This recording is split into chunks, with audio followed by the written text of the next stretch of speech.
All right, I think we could probably get started here. So today I'm going to be talking about using Visual Studio Code as your default PowerShell editor. Now, hi everyone. Hi. Hi. My name is Tyler. That's me, if you couldn't tell. We look a lot alike. I'm a software engineer on the PowerShell team at Microsoft. This is actually a picture from the Space Needle, for those of you who have been up there. They remodeled it recently. I'd highly recommend checking it out. That's my handle on Twitter, right here. If you follow me, or if you don't follow me yet, check that out. It's also my handle on Twitch, where I do some live streaming, namely live coding different things in the PowerShell world. There's actually a pretty big community of live streamers in the PowerShell community these days, so I highly recommend looking into that. PowerShell Live is the handle, both Twitter handle and Twitch handle for a bot that hosts all of the PowerShell community. And if you have more questions about that, feel free to talk about that with me afterwards. But with that said, let's get started. Today, you like that? It's a good. It even goes backwards when you go back. It's pretty good. One more time. Half of you are like, that's amazing. The other half is like, why? Today, we're going to be answering a few questions. First thing is, what is Visual Studio Code? The next is how VS Code can help us write better PowerShell scripts and modules.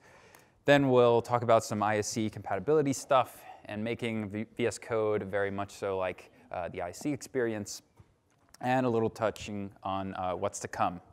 I do want to start out by saying this is kind of a beginner-focused talk. So if you're already like a heavy user of the PowerShell extension, this is probably not the talk for you. But I want to give you a chance to go to some of the other talks that you were, if you were on the fence with this talk and some other one. I would not be afraid or sad if you walked out right now, but I just want to give you that as a heads up. All right. Sweet. So I want to introduce you to my friend here. His name is Joey, and he's pretty sad. And why is he sad? Because he keeps hearing about VS Code, but he doesn't know where to get started. Or he keeps hearing about VS Code, but he really doesn't understand the hype. So he's sad about that. And this, do you people know? Do you know who this is? It's Joey. Wow, that looks awful on this high resolution. Yeesh. Anyway, so Visual Studio Code. Visual Studio Code is a product by Microsoft. It's a free, open source, lightweight text editor / IDE. It's got this nice extensibility model. You can install extensions with it. And it's overall just a very nice text editor for whatever you're doing. I want to be super, super clear and say VS Code is not Visual Studio. They are two completely different products and are built completely differently. Over on the left is Visual Studio.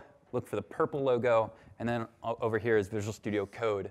The stable is the blue one, and the Insiders is the green one. The Insiders updates every day. The blue one is every month or so. And in case you were wondering what the new logos are going to look like, that's what they're going to look like. So be on the lookout for those. I think they look pretty nice, in my opinion. Anyway, so VS Code and PowerShell are actually great together. And we do that thanks to the PowerShell extension for VS Code. So we mentioned that it's extensible. And so we have a couple PowerShell extensions. One PowerShell, one PowerShell Preview. And if it wasn't obvious, the preview is, well, a preview, and it's what's to come in the PowerShell extension. So that one definitely has more bugs and stuff that we're trying to make stable. But I will ask you all, please try the preview, because that's the latest and greatest that we're trying to ship into the main product. So those are the two ones. If you go to the extension pane in VS Code, which is this little square one, and then search for PowerShell, you should see them. And you also see Adam Driscoll's PowerShell Pro Tools, which is just testament that like people are starting to adopt VS Code for other extensions as well, PowerShell related in VS Code. So I'm hoping to see more PowerShell related extensions for VS Code. All right, now we're going to blow through all the features really quick. I didn't want to go back and forth between slides and an editor, so I just recorded tiny little clips of some of the features, but there will be some actual demos that we'll do later. All right, number one, Intellisense. Intellisense, for those of you that don't know, is this. It's this. You get all the completions for what you're typing for. In addition to that, you also get this stuff on the right, which is like the syntax of that command. If a command has that available to it, it can definitely show you that kind of stuff, along with other hints. So that's Intellisense. There's also cool things like snippets. I believe snippets are in the Ise as well, but in VS Code, this is what they look like. So they'll show up in the Intellisense. So here's an example of a commandlet. And if I run that one, it's going to give me a verb-noun function here. And then I'll go into the parameter block, and then I'll type parameter and use a parameter snippet as well. And you see there's a bunch of different options here. Hit parameter snippet, and boom, there I have a parameter.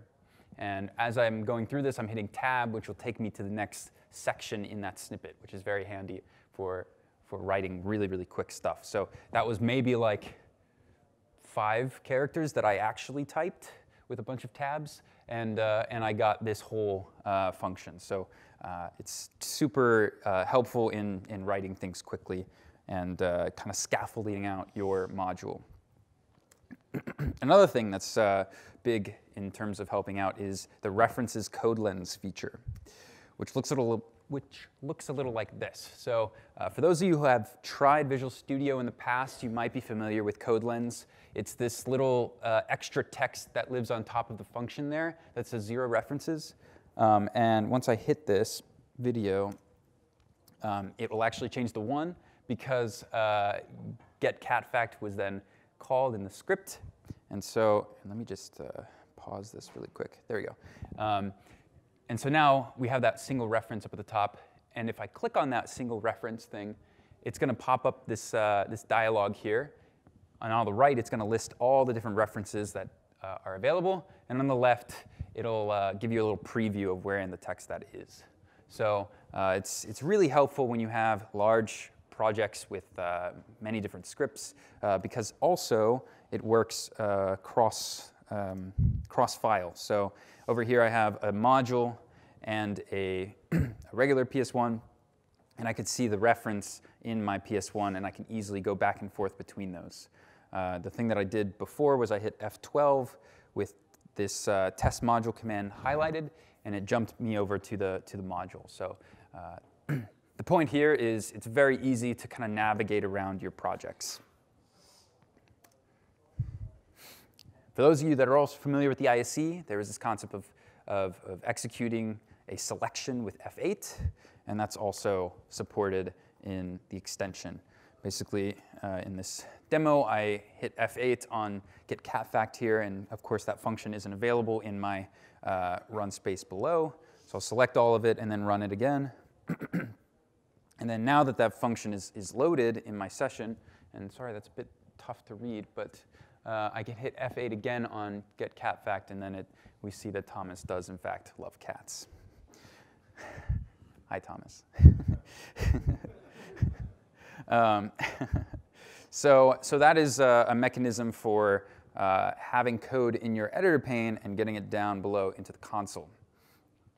There's also a way to do kind of the reverse of that, and in the Ise it was also called psedit. And the idea here is that you write in your integrated console psedit and then a file path, and it'll actually go and open it in your editor. And that's what this looks like. So down below, you'll see I'm just going to like cat my profile. And naturally, there's just a bunch of text there. And ideally, I'd want to open it in my editor pane. So you can either type psedit, which is an alias for open editor file. And so I'm going to do open editor file $profile, and then that's going to open it right in my editor. super handy for, you're navigating the file system in the console. You want to quickly open up a file in VS Code, you can easily do that. In addition to open editor file, there's also new editor file, which sounds pretty self-explanatory. What I'm going to do here is, oops. My goodness. Sorry. I'm used to PowerShell, not PowerPoint. I'm sure other people have said this same thing this talk. Anyway, so I'm running get process, which we all know gets all the processes, as the name implies. But then I'm going to tape that output of get process, and I'm going to pipe it into new editor file. And it's actually going to open an untitled file in my editor with the contents of get process. So it's really helpful when you want to just preview the output of something. And it opens an untitled file. So this is not a file that lives on your file system. It's all like in memory within VS Code. And new editor file also has like a path parameter, which will let you specify a path if you did want to do that. And I also want to point out that all of those two commands, open and new editor file, work in remote sessions as well. So you could go and do enter PS session down below here, and then do PS edit whatever, or new editor file whatever, and that's going to open it right in your editor, feeling as if it was a local file, but it's actually a file that lives on the remote machine. So that's a fun feature. I think I actually demoed that last year for those of you that were here. All right, so now I'm going to get into debugging, and I figured a video doesn't really do this justice, so I'll do an actual demo for this one. So switch over to VS Code here. And I've got this pretty simple script. Let me zoom in a little bit here. There we go. Can you see that? Is that all right in the back? Cool. Cool. So I've got the pretty simple script here. It takes in a parameter, and we're invoking this REST method for the catfacts.ninja/fact API, which, as the name implies, gets you a random cat fact. I learned about this in Thomas's talk, who we know loves cats. I learned about it in his talk earlier this week, so thanks for that. So anyway, so what we can do is we can debug this by just hitting, oh, sorry, I was doing this demo earlier, and I need to go back to my before talk state. Okay, so I've got my script open here, and all I'm going to do is hit F5. And what F5 is going to do is it's going to run the script with the debugger, and you'll see that I've got this like highlighted line here, and that's because it stopped at a breakpoint there. And before I had placed a breakpoint, this little red dot on line 17, and so now, while I'm running it with the debugger, it's now stopped there. And there are a few things that I can do now that it's stopped there. For starters, I can like hover over this URL and see that it is, in fact, catfact.ninja/fact. So I can see what that looks like. And I can also see it over here on the left side, see that it shows up here in the variables section. And there's a lot more to the debugger. I'm not going to get too in-depth because this is more beginner-focused, but you get kind of an idea of the experience that we have here. I can also evaluate stuff in the bottom here. So I can do $URL and see that it's set to what we expect it to be set to. Or even so, I could change it to be, let's see,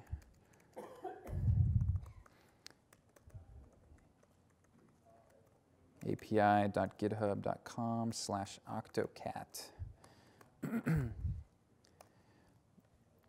And then we'll see that over here, if we step over that, we'll see the URL has changed here.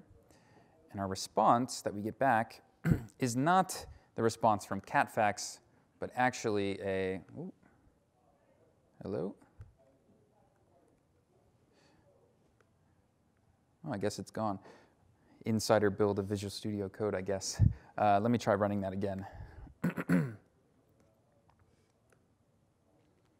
Oh, I forgot to change the URL. Sorry about this. And continue. And we see we get the Octocat here from GitHub with a little quote there. So you can kind of see that like this kind of experience allows you to go through your script, change things that need to be changed, or test out different things and ideally write more robust scripts that way. One of the features within Visual Studio Code that's a little bit more on the advanced side of the debugging stuff is they have different debug configurations. And that's what this stuff is up at the top left here. And if I hit the drop down here, I can add a configuration. And what this does is if I go back to my File Explorer here, is that it adds this launch.json under a .vscode folder in my directory. And it sometimes comes pre-populated with a bunch of stuff, but in the event that it doesn't, if I start typing here, PowerShell, I'll see all the different debug configurations that we ship with in the extension by default. So, for example, by default, when you hit F5, it does the launch current file thing. But let's say we wanted to use this one, launch current file with args, which will prompt to see if you want to pass in any arguments to your script. So going back to our test script here, I'll hit F5 to run it. And I actually get this little dialog that says pass in any arguments that you want to your script. So for this fact length, I'll put like 200. And we'll actually see that for the URL, it's gone through that if statement above and has added at the very end the max length equals 200. There, yeah. And then I can continue, and we'll get our fact response.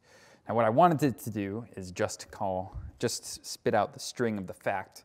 So I can add that, hit F5, continue, and there we go, I got my cat fact.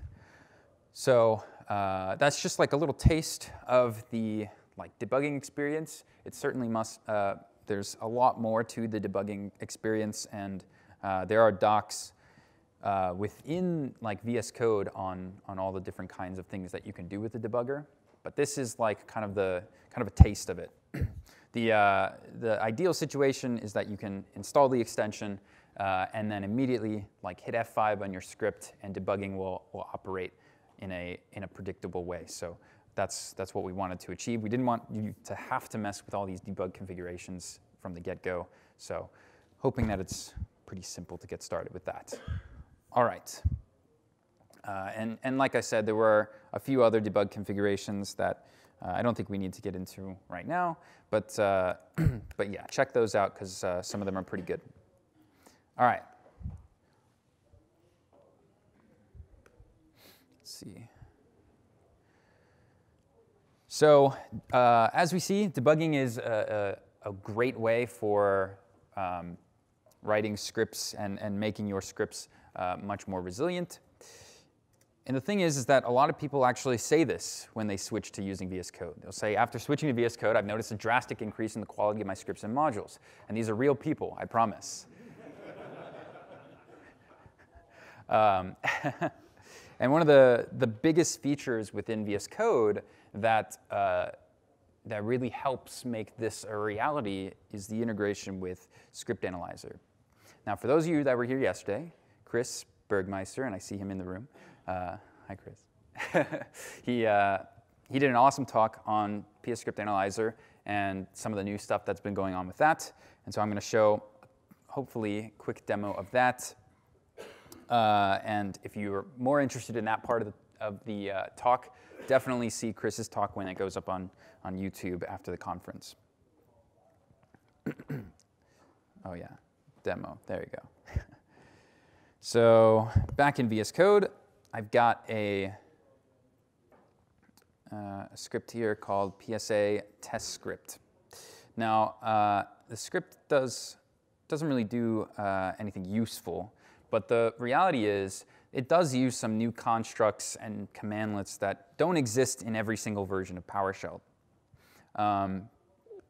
In addition to that, it's got some like extra spaces here, which is weird, and I'll add like a GCI here, so it uses an alias. So we notice here that I've already got this like green squiggly under GCI, and if I hover over it, I see GCI is an alias of getChildItem, aliases can blah, blah, blah, blah, blah. Basically saying that you should probably write getChildItem because you should think about the person that you're going to hand your script off to next, right? In theory, you wouldn't want a script full of aliases that people don't necessarily know, and so it's best to use the actual command. This is just one of the very many rules the Script Analyzer supplies to help make your scripts much more readable and consistent. One of the things that I believe Chris demoed in his talk is some of the new work on adding this compatibility rules in Script Analyzer, which is the premise of, I've written this script on my Surface here, Win 10, PowerShell Core 6.2, but I need to make sure that this script also runs in Windows PowerShell v3 or something like that. So if you watch his talk, they might go into the details of this. Where are all these numbers coming from? Weird. Feature, yeah. There we go. You'll see something like this. This is a Script Analyzer settings file. And we don't have to get into the nitty-gritty here, but I'm basically saying that for the compatible syntax, I want to target these versions of PowerShell, 3, 5.1, and 6.2. And then for the commands, I want to target these compatibility packs, which is like, this is, I believe, 6.1 on Core on Windows 10. This is 5.1 on Windows 10.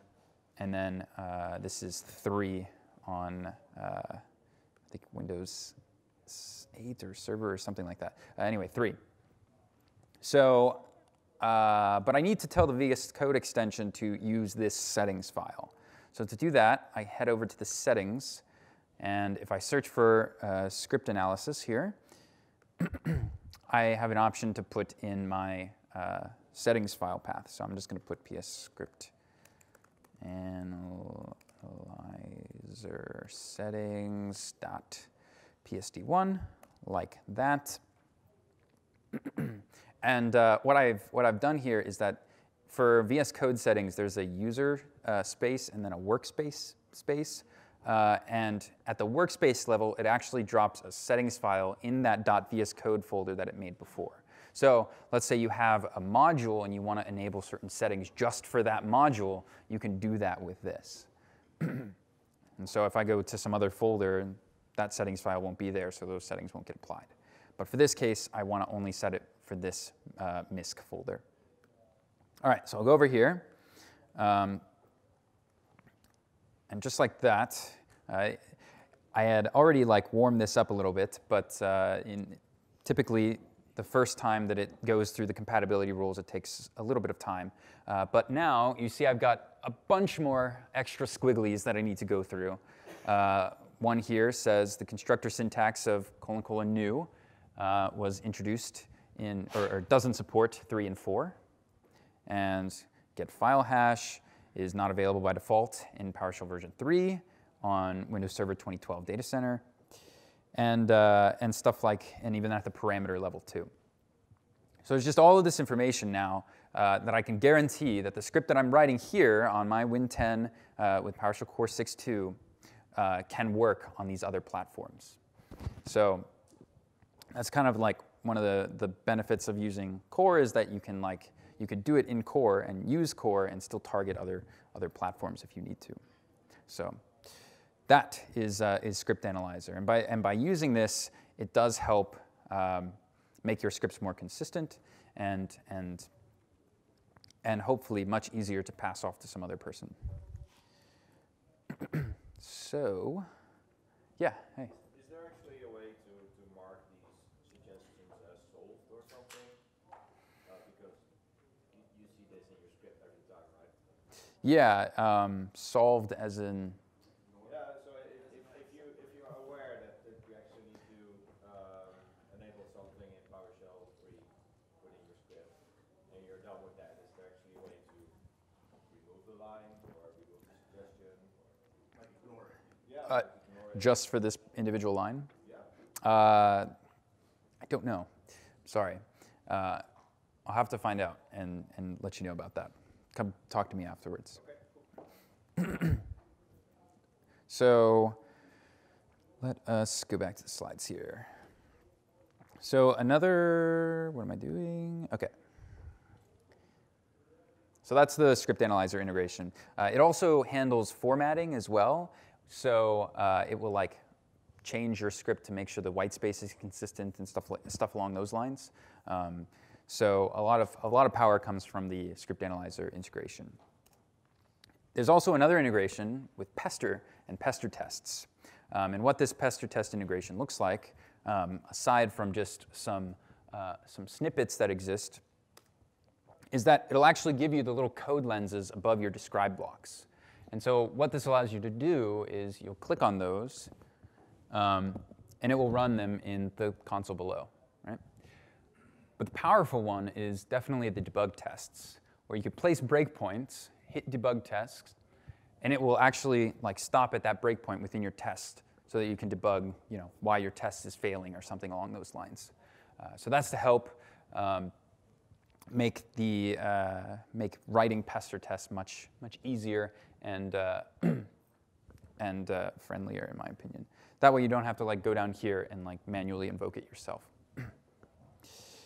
All right. So now the next section I want to get into is in terms of Ise compatibility. And I think I ought to start with the Ise theme. I've already been using it the whole time, just because it looks better on the big screen. But this is how you would enable it. It's quite straightforward. You open up the command palette, which is Control-Shift-P or Command-Shift-P if you're on a Mac. And then you just search for theme, find the color theme one, and then just type PowerShell, and then boom, you've got the PowerShell Ise look. So if one of the things that you were like very worried about is not having the look and feel of the Ise, there you go, you've got it. And although there is an Ise theme, there's also like thousands of themes out there if you want something different. So yeah, go crazy with the themes. I know I do. The other thing I want to show off is tab completion. Now, we saw that there's Intellisense, but a lot of people are used to typing something and then hitting tab and tabbing through all the different options, right? And this is what that looks like. So first, I'm going to enable the setting. So I'll go into the settings UI here. Search for tab completion. Make sure that's on. Go back to my script and then type get dash. And then from there, I'll just hit tab. And I'll continue to hit tab, which will cycle through all the things that I can possibly complete to. So I know there used to be an issue open in the VS Code PowerShell repo because people wanted this experience. And then VS Code just one day said, all right, here you go. So thanks, VS Code. Yeah, so if you're looking for that experience, that's also there, which is, as far as I know, consistent with the Ise. Also on Ise compatibility, the don't focus console on execute. So the video for this is I've got get verb, and I hit F8, and what happens is my cursor ends up getting it ends up down here in the console, right? But that's not. I don't think that's what the Ise does today. What actually happens is when you hit F8, the cursor actually stays put. And so the setting to do that, the presenter view is definitely different than what it was before. Bless you. The setting for this is going to show up here in a second. This one. So search for focus console and then switch that one off. And then that will give you that that experience of hitting F8 and the cursor not jumping down to the console. Thank you. Thank you. Anyway, the reason why this is enabled, or the reason why it is the way it is by default is for accessibility purposes in the VS Code extension. So it's not something we can change the default of, but if you want that, it's there. Yeah.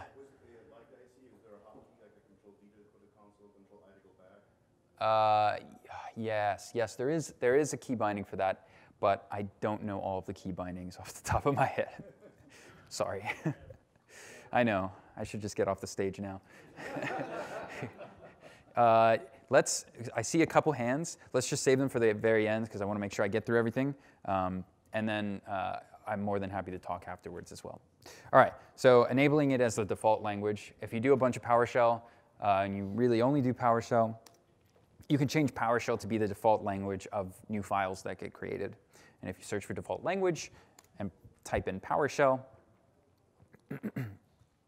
any new files that you open will be PowerShell files.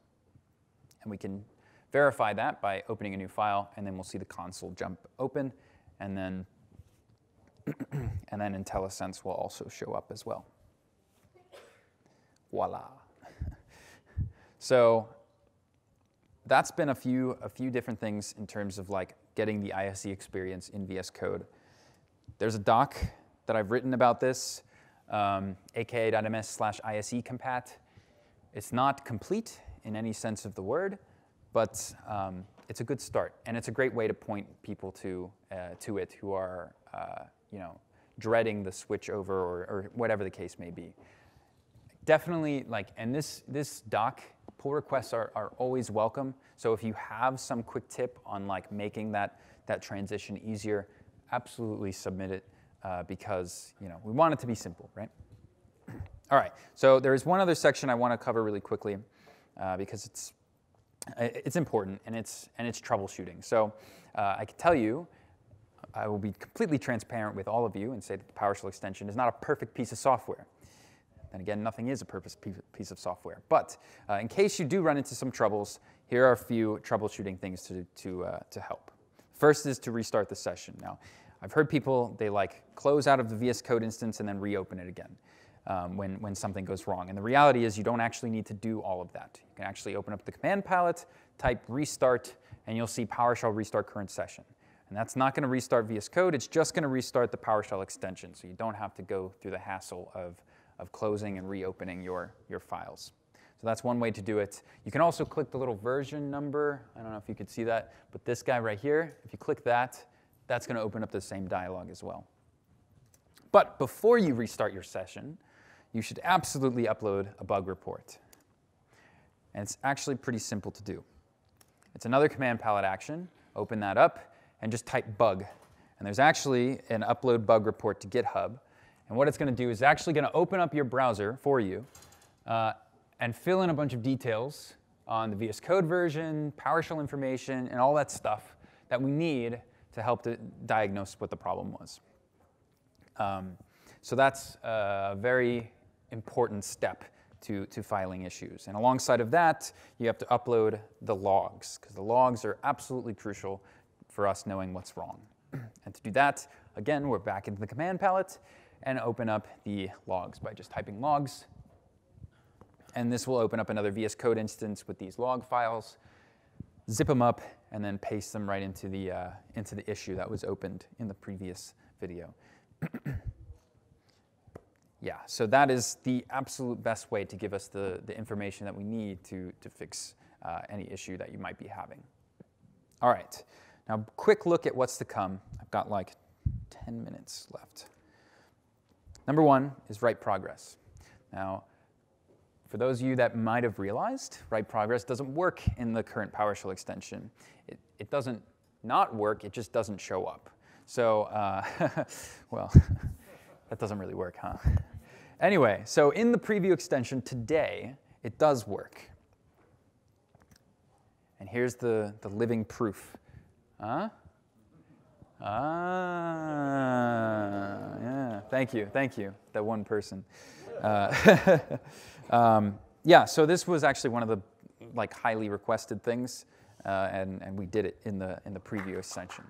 So the number one highest thing on the list was actually Psreadline, which is in the preview extension today. That is the flagship feature, is Psreadline support. So if I go back to my VS Code instance, which is running the PowerShell preview, you already see I've got the syntax highlighting there, right? So I can do I don't know, foo equals, open up a curly brace, and then start typing. Multi-line support, very nice. I've got, what else can I do? I'll do a write host here. And do Control R to back search. We'll back search for get process. That works fine. It's the whole, it's actually just Psreadline, but in the console. So, and there are a few things that are different between the integrated console and a regular PowerShell session, which has made this a pretty extensive challenge to get working. So there are definitely some issues, which is why it's in preview and not in stable. So please try it out. Let us know what isn't working. And yes, so that is Psreadline support. Exciting.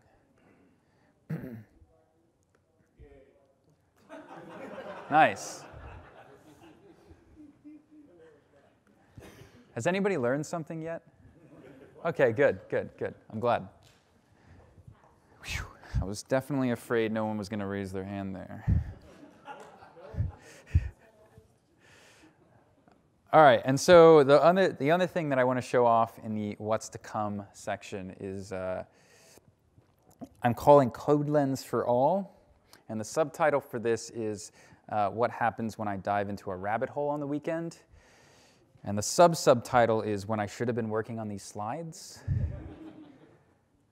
But anyway, so I'll give you a demo of what that looks like. So this weekend, I had found something that that the guy who used to work in the extension, David Wilson, for those of you who know him, I found a feature that he had added to the extension that I didn't know existed, and there's a lot of those. But one of the things that he added was this ability to make your own custom code lenses. So we saw the pester one, and we saw the references one.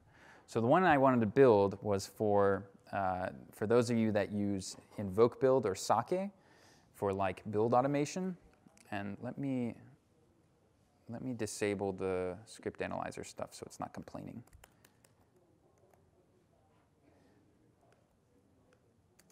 Okay, cool. All right, so have any of you heard of Invoke Build or Ise before? Brandon did a talk on Ise this conference, actually, Brandon Olin. Anyway, so the gist is that you have these different tasks that you set up. It's a very DSL-y way of build automation. So I have this task called build, which just does my awesome build script here, which just write hosts, and then a deploy task. And then I have the syntax here, build, comma, which means first run the build task, and then run my script block, which is my awesome deploy script as well. So you could see how it's very DSL-y but there's these different tasks that we want to run. And typically what you would do is you would type invoke build, and then you would say build or deploy. And it would resolve all the dependencies of the different tasks correctly and then run them. And it looks like invoke build doesn't handle rocket ships correctly. What a shame. Anyway, so one thing that I thought was, well, instead of writing this, why don't we just show a little code lens thing here, right? And the important thing that I have here is I've installed this module that I made called I'm calling it Build Runner VS Code Tools, and the important thing here is that it's a module that exists on the PowerShell gallery. It's completely separate to the extension, so there's no like hard like dependency on the code being there. And so I've installed the module, and it exposes a commandlet similar to what PoshGit does, for those of you that use that, called add build runner profile script.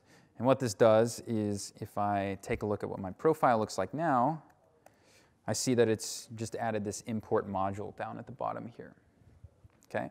And so then when I restart my session, which we all know how to do now, I'll actually get little code lens that show up in VS Code. And this module only imports in VS Code. It doesn't import in a normal PowerShell console. And so then, with these, I have the ability to just run them and even debug them as well. So, like totally like cool first-class-y experience with these build tools right from the comfort of VS Code. And personally, my favorite part about this is that it doesn't actually, it's not actually part of the VS Code extension. It's totally separate. So if you think of any other like DSL-y type things like this that could use CodeLens actions like this, those are absolutely 100% possible with whatever tool that you're using. So, so that's another thing that is on its way. The PR is still out for this, so it's not quite in the latest version, but that'll be in the preview extension next release for sure. So that is a cool thing. All right. Lastly, but not lastly, to all of you, blah, blah, blah, I already said this. Pull requests are always welcome. It's open source. The VS Code extension is open source. So if you know any of these languages, which I hope you know at least one of these languages, this one, you can contribute to the PowerShell extension. And this one is docs, in case you were wondering. That's the little docs.microsoft.com logo mascot thing. But yeah, so if this kind of stuff interests you, if you are like me and you like the idea of working on developer tooling, let me know. And I am absolutely available to help like guide people into contributing. I'm all for that. So yeah, that's pretty much it. I also have the big link slide, which typically gets people to take out their phones. Yep, yeah. Should I smile? Okay, good. But that's it. That's all I've got. I hope that this was useful and shows how you can make VS Code your default editor. So, thank you all.